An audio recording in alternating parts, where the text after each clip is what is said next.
Regardez ces deux blocs diagrammes, parce que l'autre fois, on avait parlé de la plateforme, c'est-à-dire le milieu marin, c'est-à-dire dans le domaine marin. On peut distinguer des milieux de plateforme et des milieux de bassin. Et entre les deux, vous avez la pente ou bien le talus. Alors ici, je vous montre ces deux blocs diagrammes pour avoir une idée sur ce qu'on appelle une plateforme et une rampe. Alors la plateforme en général, c'est ce qu'on appelle shelf en anglais. On parle d'une plateforme dans un milieu marin, bien sûr, quand on a une barrière qui limite la plateforme du bassin profond. C'est-à-dire une barrière qui se trouve en haut du talus ou bien de la pente sous-marine, qui limite donc la plateforme. Ici, vous avez la plateforme interne, mais on peut parler de la plateforme tout court, plateforme, et le bassin. Dans ce cas-là, on parle donc d'une plateforme.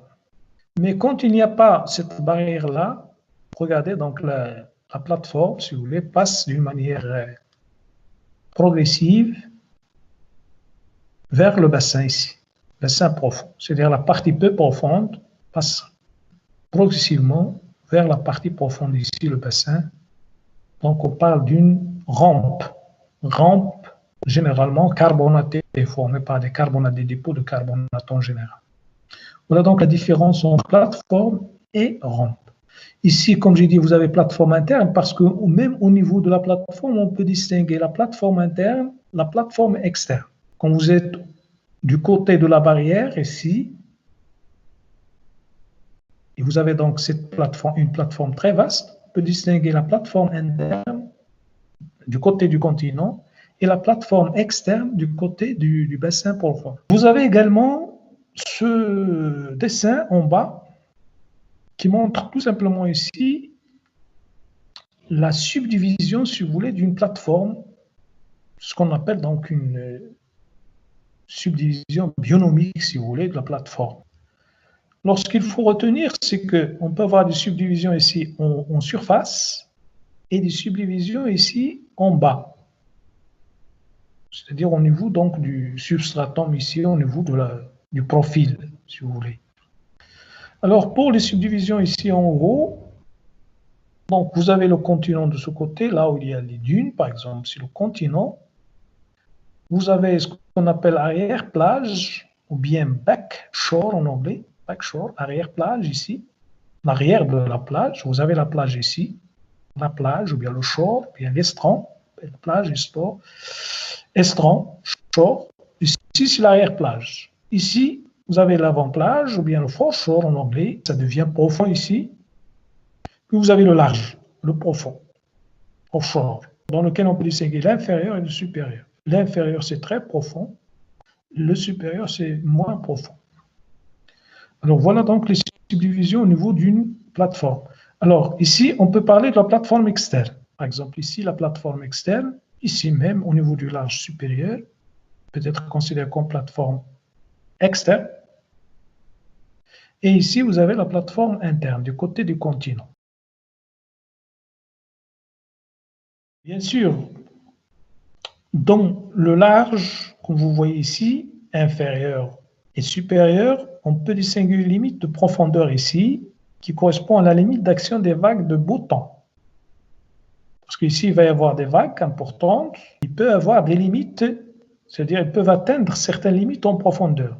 Ici, vous avez la limite d'action des vagues de beau temps, c'est-à-dire quand il fait beau, si on a des vagues, si on a donc des vagues, leur action ne peut pas dépasser cette profondeur-là. C'est-à-dire qu'il peut arriver jusqu'à 25 mètres de profondeur.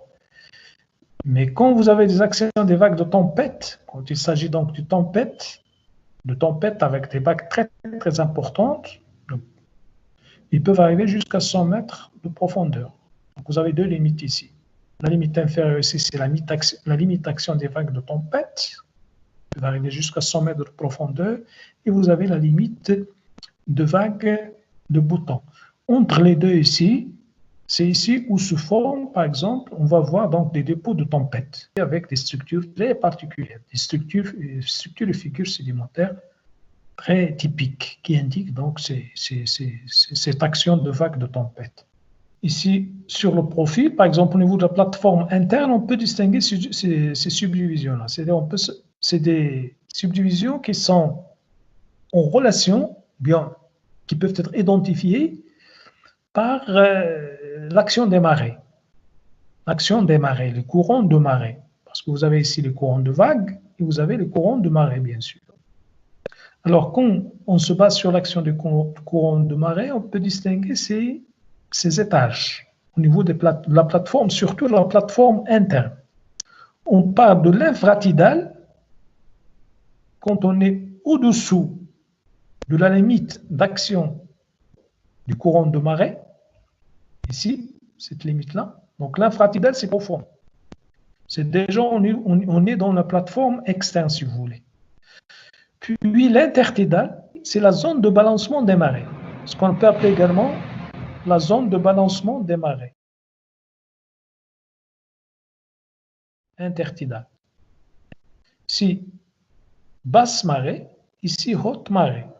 Haute marée, entre les deux là, entre ces deux limites-là, on a le domaine intertidal. Puis, au-dessus de la limite de l'action des hautes marées, vous avez le supratidal et le domaine le moins profond au niveau d'une plateforme, très peu profond. Il est envahi temporairement par l'eau, il est couvert temporairement par l'eau. Mais généralement, il est exempté, c'est-à-dire il n'est pas couvert par l'eau. Ici, l'intertidal, il est couvert par l'eau, surtout quand on est en période de haute marée.